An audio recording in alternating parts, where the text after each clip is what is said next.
सन 1795 मध्य भारत का बस्तर इलाका, जहां घने जंगलों में गूंज रही थी एक पुकार, ये हमारी धरती है, कोई विदेशी इसे पार नहीं करेगा। ये कहानी है उन गोंड जनजाति के योद्धाओं की जिन्होंने अंग्रेजी सत्ता की पहली चाल को रोक दिया था। भोपालपट्टनम क्रांति भारत के सबसे शुरुआती जनजातीय क्रांति में से एक। साल था 1795। मध्य भारत के बस्तर रियासत में महाराजा दरियाउदेव का शासन था, लेकिन उनकी सत्ता कमजोर हो चुकी थी। कुछ साल पहले ही हल्बा क्रांति ने इस राज्य को हिला दिया था।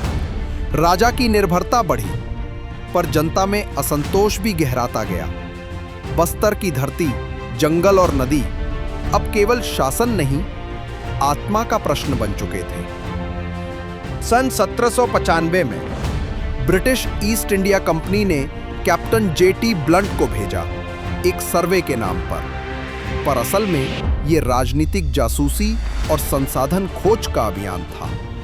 ब्लंट का लक्ष्य था इंद्रावती नदी पार करके बस्तर के जंगलों, खनिजों और संसाधनों पर कब्जे की तैयारी। ब्लंट रतनपुर और रायपुर से होते हुए दक्षिण की ओर बढ़ा। उसका इरादा था इंद्रावती नदी पार कर भोपालपट्टनम के जमींदारों से सीधा गठजोड़ करना, यानी राजा को दरकिनार कर स्थानीय शक्तियों को अपने पक्ष में करना। लेकिन गोंड जनजातीय योद्धाओं ने इस चाल को समझ लिया। उनके लिए जंगल सिर्फ जमीन का टुकड़ा नहीं था, वो उनकी पहचान, उनका जीवन था। 13 अप्रैल से 28 अप्रैल 1797 तक पूरे 17 दिनों तक इंद्रावती नदी के तट पर गोंड जनजातीय योद्धाओं ने कैप्टन ब्लंट और उसके सैनिकों को घेर लिया। किसी एक व्यक्ति का नहीं, पूरा गोंड समाज इस संघर्ष का नेता था। उन्होंने शपथ ली, ये हमारी धरती है, हम मर जाएंगे लेकिन अंग्रेजों को नदी पार नहीं करने देंगे। गोंड योद्धाओं ने जंगल और नदी का इस्तेमाल ढाल की तरह किया। ब्लंट और उसकी टुकड़ी को घेर लिया।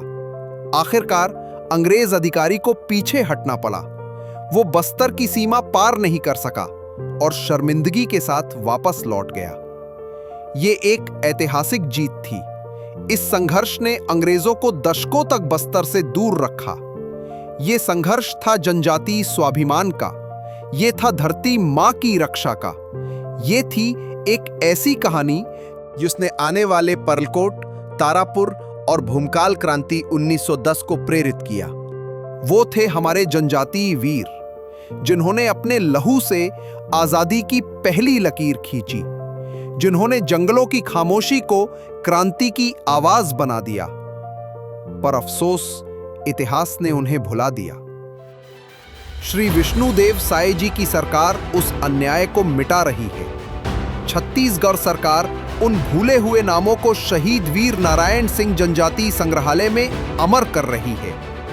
अगर आप भी उस जज्बे को महसूस करना चाहते हैं जिसने साम्राज्य को झुका दिया था, तो आइए, क्योंकि ये कहानी केवल अतीत की नहीं, ये हमारे भविष्य की प्रेरणा है।